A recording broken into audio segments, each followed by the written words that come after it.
Today on Sewing with Nancy, we continue with the mini-series of how to sew art, starting with a photo, choosing fabric, and then following steps to turn a common digital image into great wall art.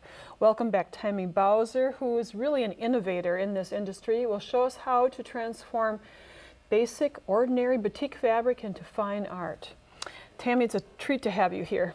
Nancy, during the first episode, we detailed how to use a digital image from your camera to create a pattern. In this second episode, the magic happens, cutting and adding the fabric, plus stitching the design. How to sew art, that's what's coming up next on Sewing with Nancy. Sewing with Nancy, TV's longest-airing sewing and quilting program with Nancy Zieman, is made possible by Baby Lock, a complete line of sewing, quilting, and embroidery machines and sergers. Baby Lock, for the love of sewing. Madeira, specializing in embroidery, quilting, and special effect threads, because creativity is never black and white. Koala Studios, fine sewing furniture custom built in America. Clover, making a difference in sewing, quilting, crafting, and needle arts for over 30 years. Amazing designs and Class A needles.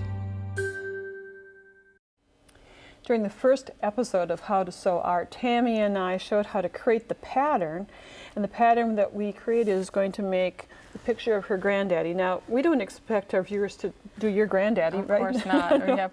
We have free trial for them of my software they can download and do their own pictures. So you can put in your own picture. We're going to give you a review of how we got to where we are today, but before that, let's show you some other of the great works of art that you've created. The trombone is one of my favorites. Yes, it is. It was actually the first one when I came up with this technique, and that's when I knew I had something magical. And there are only, how many fabrics in that quilt? It has 12. 12 fabrics. It looks like 90, don't you think? But it's not. And then the trumpet is not a person. Most of your designs include people. This is inanimate object, and it's striking. Yes, and what I like about this one is that I had a lot of background space, which I usually don't have, so I start playing around with the stitching and texture. So that's really awesome. Now the bass player is, the name of that piece is Joyful. Yes, it's joyful because you can see the joy in his face, and it's really awesome that you can capture that emotion in the fabric. It's amazing.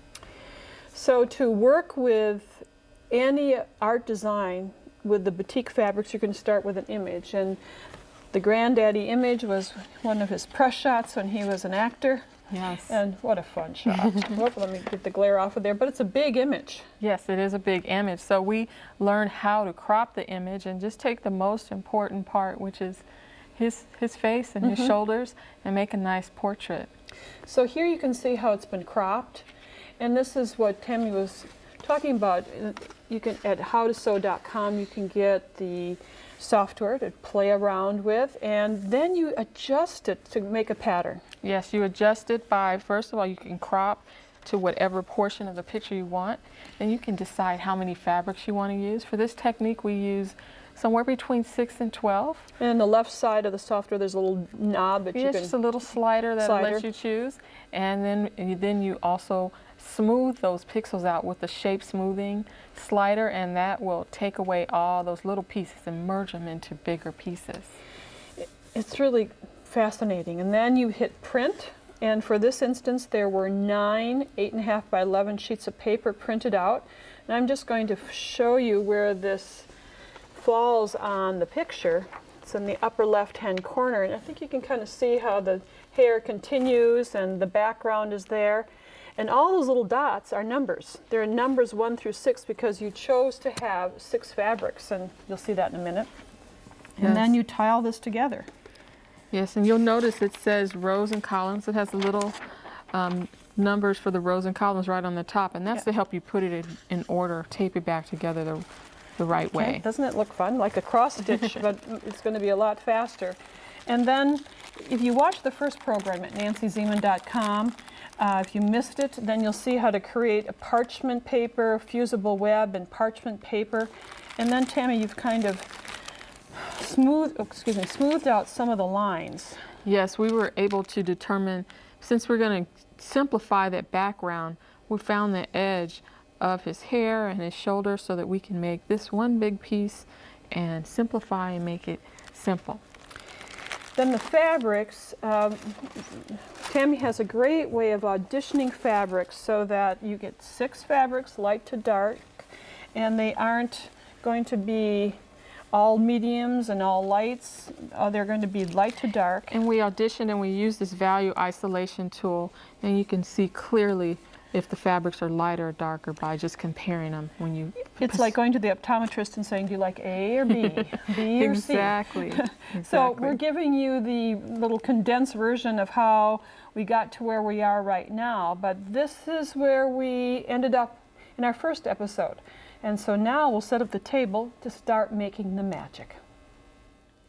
In addition to printing out the tile pattern, the computer program will also print out this value chart of 1 through 6, light to dark, and you can see that Tammy has attached the 6 fabrics that coincide with the numbers. And then that's what's going to work with the pattern. So you're going to work with fabric number 5. Right, I'm going to work with fabric number 1. And first of all, let Tammy show you how this works. This is quite phenomenal. Yes, we remember from the first episode I showed you how to put together this sandwich of fusible web, and it starts with a layer of parchment paper, and then we have a layer of fusible web that has been sprayed with basting spray, so it's sticky, and that's important because it holds the fabric in place, and we'll never cut this. And then there's the pattern underneath, and you can see right through the parchment paper and right through the web to see the pattern right through it. So you're going to start from the outer edge and trace a piece around your... Yes, you start from the edge, and I'm using a red pen so that you can see what I'm doing. So you just trace the first piece. And this is fabric number 5. Okay. And then you peel the paper back. Remember, you never ever cut this web because it's what's going to hold all the pieces together. So I'm pulling back the paper. It'll be easier to do when you're not doing it upside down, right? Yeah. But it's easy to do. Let me move over here a little bit. And you don't have to be super exact. I mean, you follow the numbers, but if you go off the line a little bit, and I'll do it up this way so I can see. Just cut it off and it'll be fine. I bet if we tilted it this way. Yeah, looking at it upside backwards too works. Yeah, there you go. Yeah, perfect. And since this piece is a little bit big, I put it on, this is fabric number 5, and you can see that it's fabric number 5 there. I use a couple of straight pins to pin it right to the paper, because this paper becomes my pattern piece.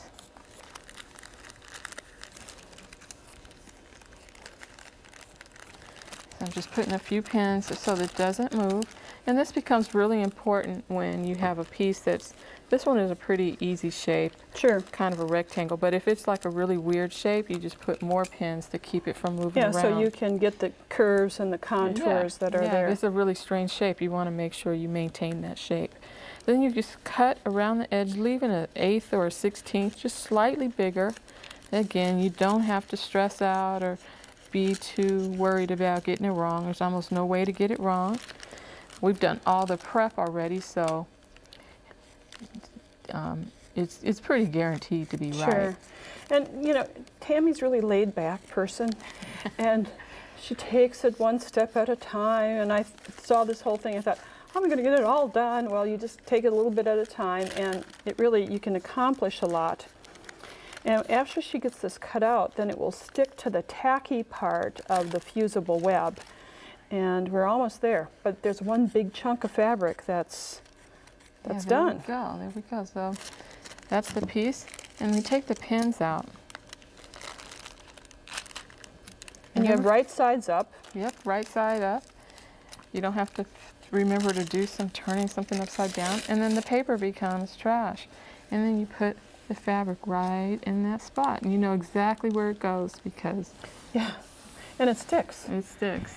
Now I have this opposite corner. I traced out one section. They were almost all number ones. This is of his collar, and so then I can place that right here. And you're not having it exacting an eighth, a 16th of an inch or whatever. We can lift this up a little bit to get it on the webbing, but you can see how that positions into place. Yeah. Then you could do a big section of his shirt collar over here and just keep cutting and marking. Let's go to the other one. I'll show them how to cut a small piece. Because, you know, you might guess we have a sample of this. Of course. We kept going. Didn't want to make you wait. So, can you see how the magic is happening piece by piece by piece? But when you get into the face, you keep a lot of the detail. You don't make big collars or whatever. Yeah, you don't. You keep all the detail. And another thing, if there's a bunch of little pieces that are the same number and they're lined up next to each other, you can group them together, make it one bigger piece. Let me see if I can show you. See right here, it might look like there's a bunch of little pieces, but really it's one big piece. So you just make that one piece, cut it out, and here's a number 5 that has been cut out. And you'd stick it on the fabric as Tammy's going to do. And there you really don't even have to... It's small, so you could just hold it with your finger. You know, with the big one, I wanted to show you how to do a big one and use the pins.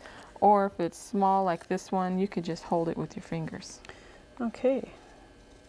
And I'm just cutting it slightly bigger. And work on it a little bit at a time. You don't have to do it all in one sitting.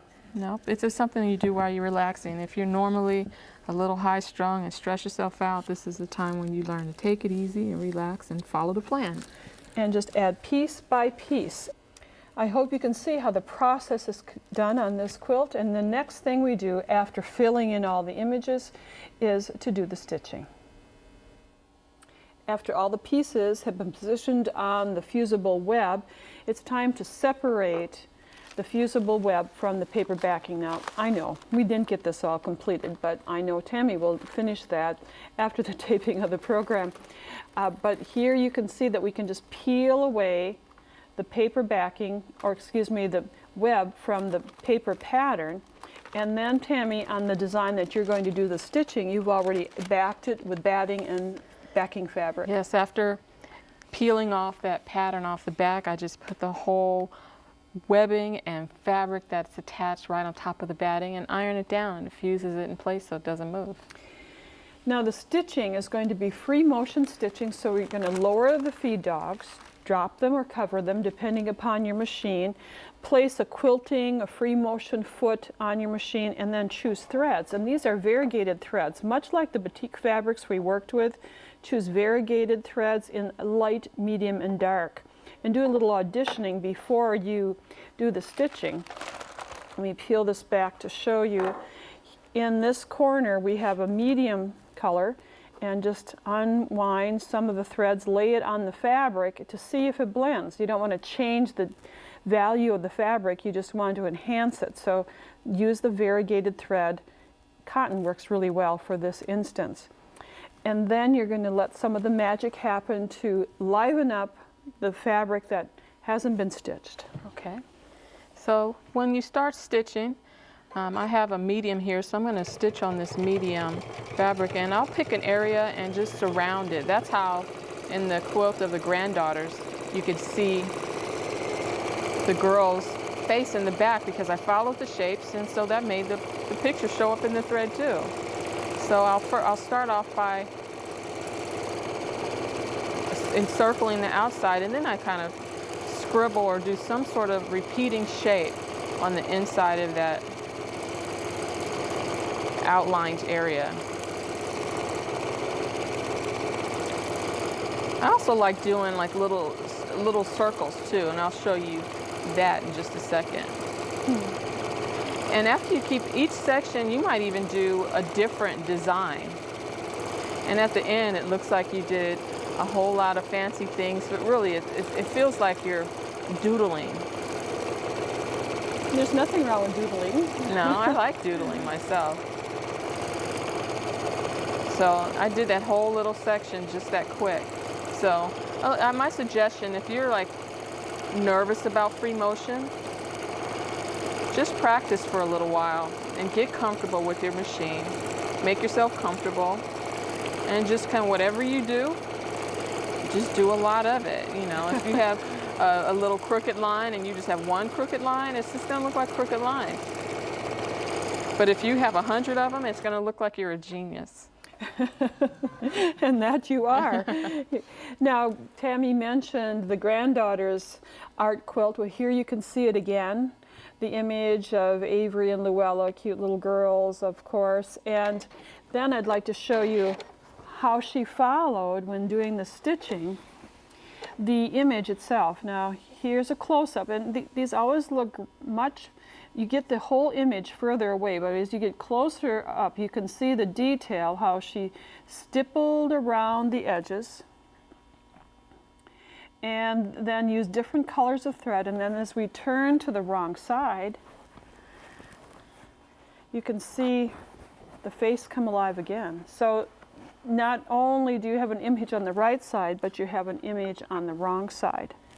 So you can see, you just follow the fabric that has been cut out. Now if we look at the image of Duke Ellington, this is really pretty amazing scene. And there it is on the right side.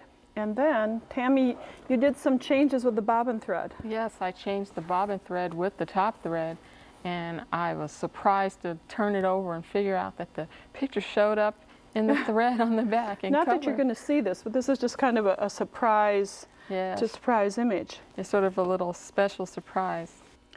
But there's more than just stippling that you have embellished with your quilts. Yes, sometimes I like to add a little bit of sparkle, and here's some Metallic fibers. Yeah, some metallic fibers. They're really beautiful and come in lots of colors. And I picked this nice dark one to go with the flower. And the way I use it is to just break off a little bit and just sprinkle it wherever I want the sparkle. So I'll do that, and then I just do the free motion right on top and let the stitching catch it. So I'm gonna do some little spirals, and the stitching just holds it down. And here's an image, the finished image of B.B. King. Your uncle was a professional photographer and did this image. And here I have the image, or the actual quilt, and you can see that the metallic fibers have been added in this area. You can just see this, just a little glitz, a touch of sparkle, and it adds such interest to this area. But they have to have a little concern about that when pressing, correct? Yes, it kind of melts, so you don't iron on it. That's the very, very last step, just before you do the binding. And it adds a lot of interest and brings focus to if you want something to be the center of attention. Sure, so. Of course. Now, speaking of binding, you have about the simplest binding technique I have ever seen. Yes. And it's okay not to bind. Yeah. To bind or not to bind. Here. Who needs all those rules? You could just not bind it. So on the granddaughter's quilt, the edges have just been cut and stitched. You could secure stitch around the edge, but that's it. And then you could add a sleeve to the back so it could be hung in a very traditional way. So that's one way of really not finishing it, but this is a raw edge applique. It's okay to do this very untraditional. And then on the Duke Ellington quilt, you just stitched a binding to the fabric and brought it to the wrong side and hand stitched it into place so that you do not have a traditional binding like we put on cut a strip 2.5 inches and you do all fancy stitching. This just brings it to the back, stitch it, and wow. That's it. It makes it clean, look like a painting with no edge at all. Well, Tammy, I want to thank you for your inspiration. I am going to create one of these. You gave me the ways of doing it, and I know our audience will be encouraged to do it too. Thanks for being with us. Thank you. I'm pleased to have been able to teach you today. And you too can make art with all these step-by-steps and enjoy the process.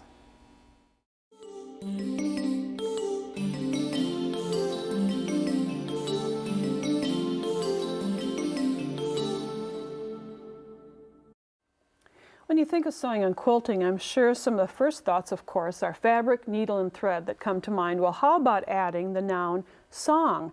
With me today is a folk artist, performer, songwriter Lil Rev, who has a special song in his heart for those of us who sew and quilt.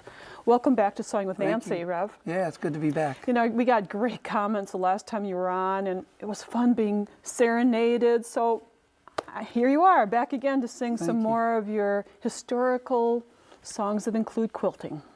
I'm gonna start out with one called the Quilter Shanty, and if you can imagine, about 100 ladies at a quilting guild singing along, your viewers can join us, and their part will be to say these hands are made for quilting. Okay, sing with me, so I'm not the only one. Okay, here we go. Here we go.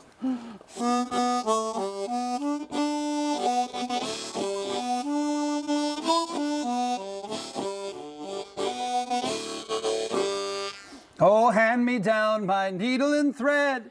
These hands are made for quilting. I got crazy patterns in my head. These hands are made for quilting. This string of cloth just makes me sing. These Hands are made for quilting. Leftover scraps are a precious thing. These hands are made for quilting. Take 25 yards of a muslin cloth. These hands are made for quilting. Cost so much more than I've got. These hands are made for quilting. Way back in 1933, these hands are made for quilting. Squares and strips were all you'd see. These hands are made for quilting. So tell your friends to think of me. These hands are made for quilting. Before they toss those old blue jeans, these hands are made for quilting. Well, Rev, this is fun to sing along, and this is the end of our 33rd season on Sewing with Nancy, and I've never sung on Sewing with Nancy before, so what a great way to end the season. So you have another song with your acoustic guitar. That's right. I'm gonna do one called "They'll Reap What You Sow," SEW. Okay, got it. And it goes a little something like this.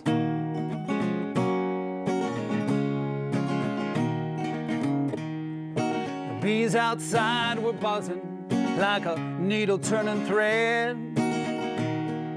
The sweet caress of fiddles dance inside my head. The acres stood there stoic like a patchwork quilt so fine. The harvest brought a rainbow, 'twas a crazy quilt design. Plant your seeds on the ground, or you could hang them on the wall.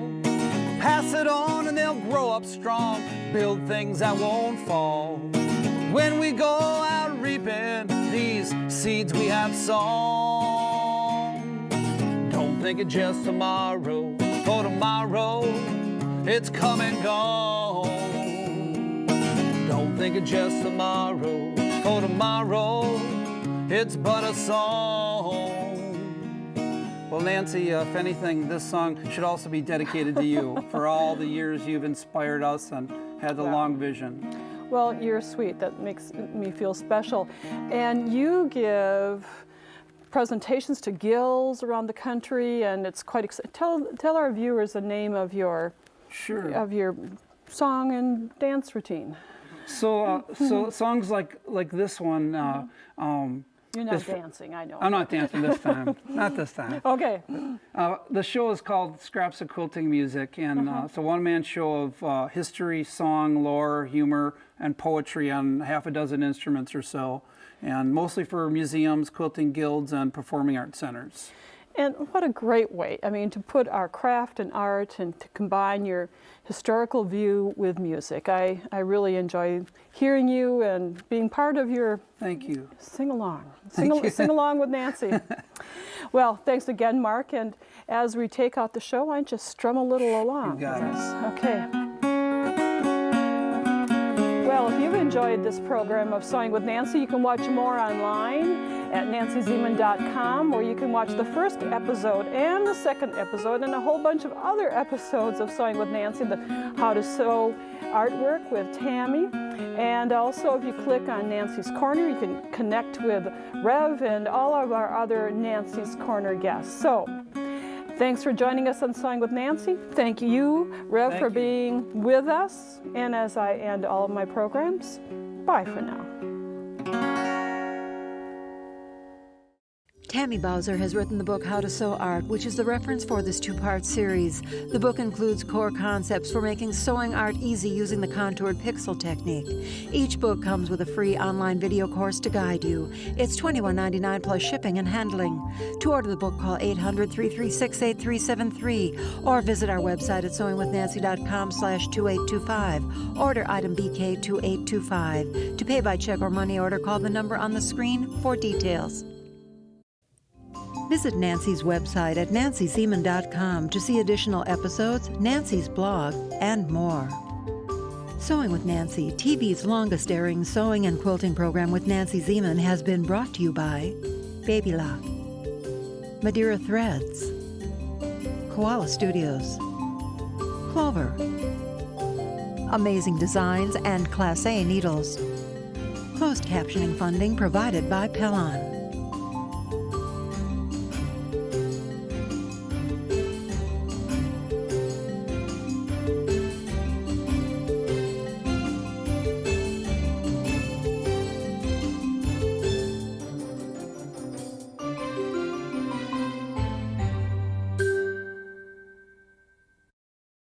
Sewing with Nancy is a co-production of Nancy Zeman Productions and Wisconsin Public Television.